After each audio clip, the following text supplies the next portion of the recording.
Hey everybody, and welcome to Tier 6 Part 2 of the Conspiracy Theory Iceberg. I want to take a moment real quick to say that I am absolutely blown away with how well this channel's doing and how great you all have been.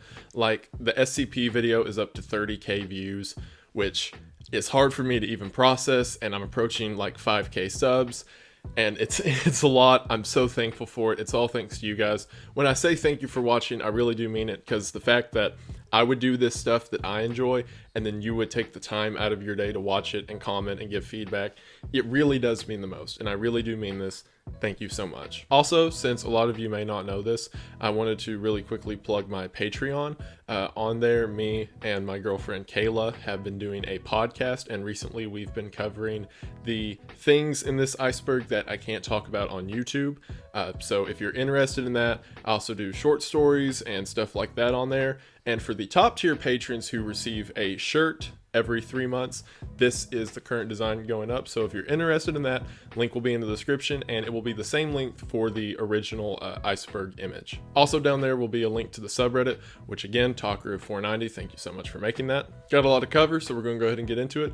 But sincerely, and as always, thank you for watching. Sherpas of Shangri-La is in reference to a sort of nomadic tribal community that lives on and around Mount Everest. While they mostly keep to themselves and use more outdated technology compared to the world around them, there has been a few instances that has raised suspicion. For example, in 2013, 3 European tourists were hiking up the mountain and were told by the Sherpas nearby to not cross over a rope that leads to a cliff face. One of them, wanting to go out there to take a better picture, hopped over the rope and went out to the overlook, supposedly to get a better view.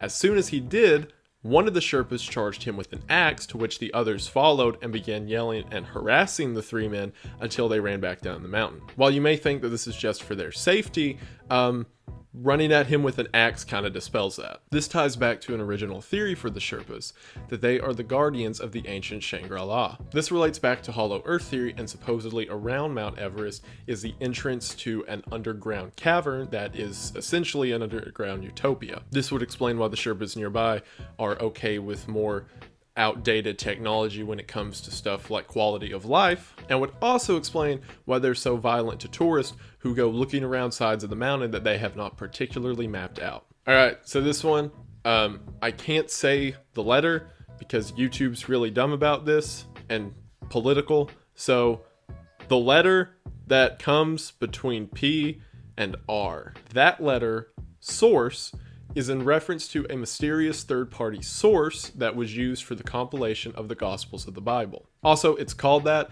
because the German word Quell means source. So yeah, the theory essentially goes like this.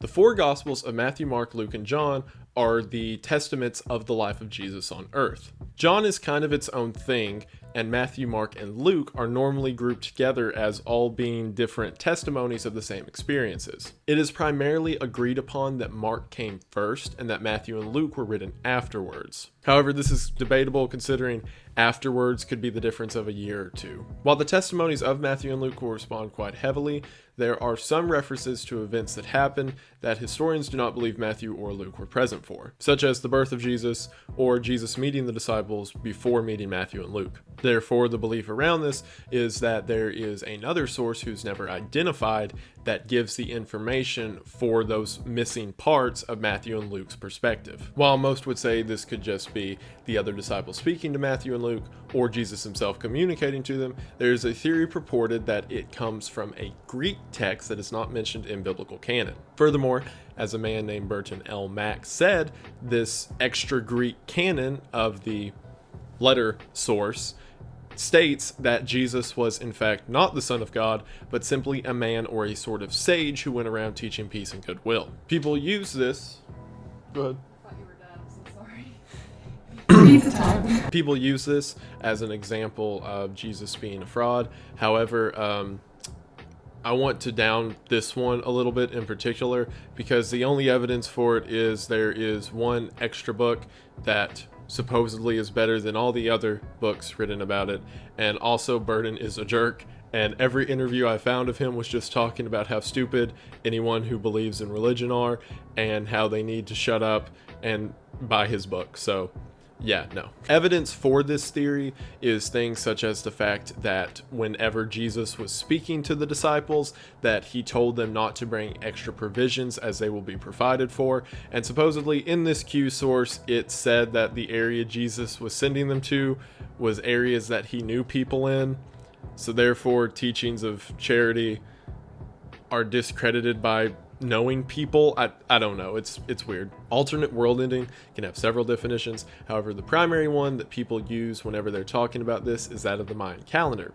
For example, as many of you probably know, in 2012 the Mayan calendar ended, and supposedly we were supposed to end too, but actually tracing back Mayan history, their calendar was set up differently. So for what would then be the end of 2012, for us is more like 2026, 2027. So don't worry, we could still all get wiped out at once. Streetlight interference, also known as SLI, is a phenomenon that occurs when occasionally certain people can pass streetlights, causing them to either turn on or off. Specifically sodium vapor lights, which are the quintessential ones you think of that sort of glow yellow and have a very distinct hum to them. Theories of this go from everything to psychic abilities, to electrostatic currents in the air, to just the idea that maybe reality doesn't work quite the way we think it does, and certain individuals are capable of certain supernatural phenomena beyond their means. This has been described as a very Fordian concept and an example of maybe reality isn't our perception of it. Real fluoride dangers is another one of those that it's really hard to find info on. As you dig deeper down the fluoride dangers hole, there comes up theories of losing reproductive capabilities, to IQ damage in children, to kidney shutdown, and things such as. One interesting theory around it is that fluoride over time leads to bone decay and is the primary reason in the United States for hip damage in the elderly. So yeah. Future Earthworks is an experimental art design done by Japanese artist Mariko Mori. In this art project, she placed these monoliths and sort of sun sphere creations across each of the 6 inhabitable continents. According to her, using celestial charts, whenever Earth will be made anew in whatever great event comes next, these 6 sites are going to be the founding places of humanity. So make of that what you will. Conspiracy psyops refers to the generally accepted thing that false conspiracies will be put out by state agencies in order to discredit other theories. This was seen in World War II, for example, in which British spies would put out rumors of other people being spies in order to discredit any other rumors that they themselves were. More recently, there's things like the 15 Psychological Operations Group, which was a group operating in the Middle East during the time that Britain was at war with the Taliban, whose entire purpose was in order to propagate disinfo among the local people in order to maintain morale and support for their forces. Obscure video games can be vague. However, I think this is specifically referencing the sort of cursed or illegal video games on the market. Some of them are well known, such as JFK Reloaded, which is a simulation where you play as Lee Harvey Oswald during the JFK shooting. However, more get a bit obscure, such as that as Sad Satan, which was supposedly a game that popped up on the dark web temporarily for download and then disappeared. The game featured real-world clips of people being murdered, of child abductees being abused, so on and so forth, and was apparently a sympathetic game built around the concept of sin and evil being an inherent good.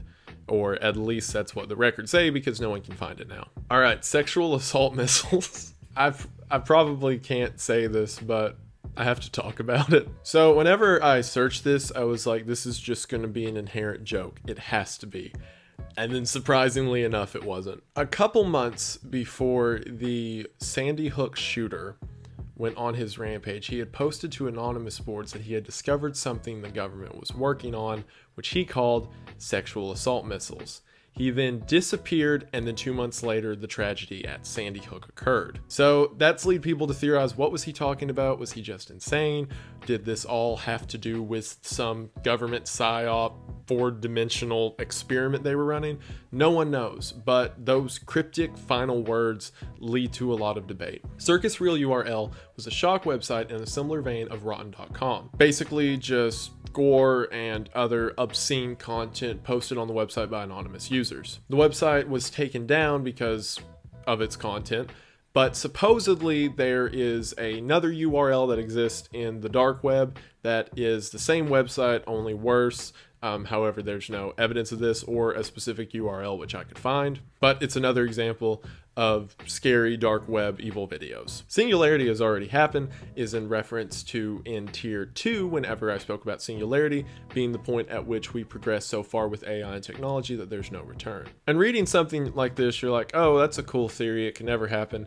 And then you realize that there are already developments for neural laces in which chips will be planted to our brains to connect us to the internet. And it's like, okay, extreme conditioning, again vague, but I believe this is referring to human experiments that took place specifically during World War II, in which it was determined what lengths a person could go to before they succumb to whatever injury. The most common example of this being freezing cold water and how long it took people to die of hypothermia. Supposedly after that, Russian KGB groups and other organizations such as began pushing people to almost that limit in order to build up better human dexterity and therefore a better human. Some of you may be familiar with the Cameraheads creepypasta that went around a few years ago.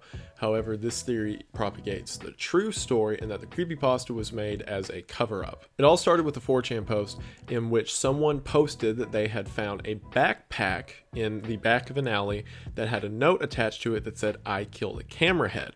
Attached to that afterwards, it said, "They killed Trevor, and if I'm not back in an hour, send help." Inside of the bag was also a videotape, which the 4chan user posted these screenshots from. That was before the original user had their account banned. All references to Camerahead on the site were taken away, and all mentions of it were censored up until the creepypasta was made, which supposedly cast a blanket of doubt on the whole idea. And while you may be thinking of walking, talking people with giant cameras for heads, I want you to keep the concept of camera heads in mind for something that will not be talked about until tier 9, I believe. So remember that. Algal biofuel real potential falls in line with the theory that one of the fuel sources that is not being tapped into on purpose in our world is that of algae. Think about it. Supposedly our oceans are full with things such as red algae and green algae that we have no use for. However, we know these to be living structures that can develop energy in some regard, so it would make sense that we could have a capability to harness it. According to this theory, there have been several tests put forward of ways that we could harvest it,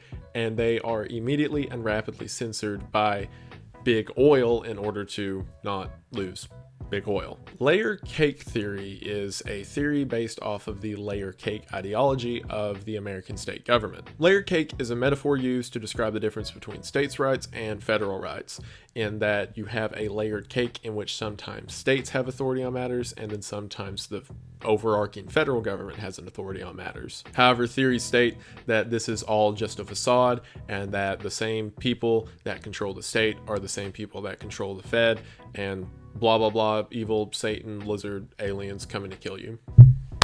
One of the fun ones, Iraqi stargates. As a bit of background, the Iraqi area or Mesopotamian area was the home of the Sumerian nation. Sumerians worshipped figures known as Anunnakis, which are believed by several modern theorists to be ancient aliens, as they had descriptions of floating palaces and people from the stars appearing and so on and so forth. Also, to call back to a previous theory in this tier, their descriptions of the Anunnaki is very similar to the Dogon tribes. To get more specific with it, there is a ziggurat constructed about 370 kilometers east of Baghdad in a place that is believed by modern historians to be that of which was one of the original hubs of the Sumerian Empire. Supposedly, the reason that the Sumerians were so much more advanced than the people of their time is because these aliens gave them technology and even built a stargate at the ziggurat in order to transport between worlds. Tie that in more recently, and it's believed by many that one of the reasons Hitler wanted control of the Iraqi Middle Eastern area so much in World War II was because of the ancient alien science, and even specifically to maintain a stargate. This theory keeps going and says that the reason Desert Storm occurred was in order to get American possession of the Iraqi stargate. Bovine poison is exactly what it says. Every year, thousands of cattle die to lead and bracken that are randomly found in their pastures. Most theories fall in line that this is competition from other farms. In other words, one company wants to get rid of another company's supply, so they quite literally poison the cattle. While some go a step further and say it's a means of population control, i.e., big secret agencies poisoning the cattle in order to maintain control of the populace who use them as a food supply. Synchronicity is a very, very, very long concept that I'm going to summarize very shortly. It was an idea that was put forward by psychologist Carl Jung, and is essentially the idea that everything that happens in correlation with other events is for a reason. The example that he used to describe this is while seeing one of his patients, she was describing a dream she had in which she was surrounded by June bugs. While she was telling him this story, he looked out the window and saw a June bug. Now, while most would chalk this up to coincidence, Carl Jung said that this is an example of how the universe has specific instances that it wants to play out. And whenever one of these instances are important, it does things to highlight it. An example could be if whatever greater energy exists within the universe wanted you to go to a specific city, and then people around you began mentioning that city passively in conversation, that would be not a coincidence or divine intervention. Instead, there is universal points that need to be played out, and it is trying to push you towards that direction. Soul healing is the idea that is derived from most original astrologists, that there are some physical ailments that cannot be cured through physical means, but instead have to be derived from the soul. I.e., if your soul is out of shape, your body will begin to manifest diseases until you fix the root problem. This could say that the reason people develop migraines or toothaches or earaches or whatever habitual issue they have is because of an underlying psychological problem. What's interesting is, while it may not be soul healing per se, psychologists have supported this theory that the body will act out in physical ways if psychoanalytics are out of whack. CP soundtrack stands for cheese pizza. Supposedly on a forum years back, someone released a mixtape they had in which the beats were composed of unedited cheese pizza, and of course it was immediately taken down. However, the theory goes a step further and says that several celebrities and musicians who are involved in the cheese pizza ring have used that same audio and remixed it in order to get beats for their songs, and blah blah blah, back to Satan lizard people. ORMUS, also known as ORMES, stands for orbitally rearranged monatomic elements. According to a man named David Hudson, ORMUS is a very rare molecule that can be derived from alchemy. Supposedly, these small atoms are on their own similar to gold, however they do not combine with each other in the way that gold does, meaning they are all free existing particles. According to him, these atoms hold a superconductivity that can be used to transfer energy even to living creatures. What this means is you can essentially have a gas that can do things such as regeneration, power entire electrical grids, and even cause explosions comparable to that of nuclear weapons. Hudson also goes further on to say that all of his research with this has purposely been stifled because it would get rid of the energy crisis. Dream hacking is the idea that those that master levels of lucid dreaming can communicate to their subconscious in such a way to solve real-world problems. The example most often used goes something like this. For those that don't know, lucid dreaming is whenever you control your dream state and can manipulate the world and people within it. However, your brain in this state would fill in these individuals and emotions given with whatever your subconscious would place on them. What that means is theoretically, within a lucid dream, you can communicate to parts of your subconscious yourself in order to figure out inside of yourself or to better understand your thought process. I'll probably make a bigger video on this as I do have personal experience with it. There is a lot of progress being made in this idea with psychoanalytics, and it kind of falls back into hypnosis treatment, that talking to deeper parts of the brain can help you better understand how your brain works itself. Mars slave colonies is a theory, no joke, straight from Alex Jones. According to this theory, in 2016, elites kidnapped a bunch of children and sent them on a fake satellite launch that did not go to the International Space Station and instead sent them straight to Mars. These children, having no other option, became slaves to the few adults who were sent with them and are currently establishing a giant Mars colony in order to eventually be a home for the world's elites. So basically the movie The Martian, only a lot more sad. Tolkien is real is in reference to author J.R.R. Tolkien and his series Lord of the Rings. According to all of his friends and family, whenever Tolkien was in the military, he was really obsessed with history books. And not like standard curriculum history books, like explorer logs of people like Vasco da Gama and Marco Polo. He got really into the hollow earth idea, and the idea that around the world are these secret passageways to these underground utopias. He started reading on theories of people who lived very long time and had near flawless skin, of giants who lived underground, and he used all of that inspiration to put together to make Lord of the Rings, which is the reason the area in Lord of the Rings is called Middle Earth. So Lord of the Rings itself could be viewed as a collaborative addition of what hollow earth theory is, or at least Tolkien's point of view with it. And the reason this theory is called Tolkien is real is because if you believe in hollow earth theory, then the setting of the Lord of the Rings universe could be quite literal. Life on the sun is in reference to the idea that we only know life to exist as carbon-based life forms. However, there are theories that energy-based life could exist. This would be a life form so far out of our realm of understanding that we may never truly understand the implications of it. However, theories proliferate that nuclear molecules can lead to these reactions that would supposedly create something that is complex enough to be considered a life form itself, but not our carbon-based multicellular particles. A lot of the theories you read into this tie back to coronal heating, which I mentioned in the last episode, I believe, about how the sun doesn't quite work right for our understanding of thermodynamics around it. However, if there were to exist some form like that, that would imply a wider cohabitation everywhere in the universe and even on Earth. Because if energy life forms exist, what's it to say that they don't exist around us continuously? And that is it for part 2 of Tier 6. Thank you all so much for watching. It really does mean the most. As I mentioned before, the subreddit, the original iceberg image, and the Patreon link will all be in the description, and I really do mean it. Thank you so much for watching. A huge thank you to all my subscribers. I'm blown away with like how much this channel's growing. It's all thanks to you. Thank you guys. A massive thank you to all of my patrons, and a very massive thank you to my top tier patrons. Thank you Kayla, thank you Pef, thank you Eddie, thank you Benjamin, thank you Tim, thank you Publius, thank you Saucy, thank you Phasia, and thank you Steven. I really couldn't do it without you guys. I'll try to get the last part of Tier 6 out as soon as possible. There's going to be a couple other videos coming up soon. So I hope you enjoy whatever's coming next. And as always, thank you for watching, and I will see you in the next one. Bye.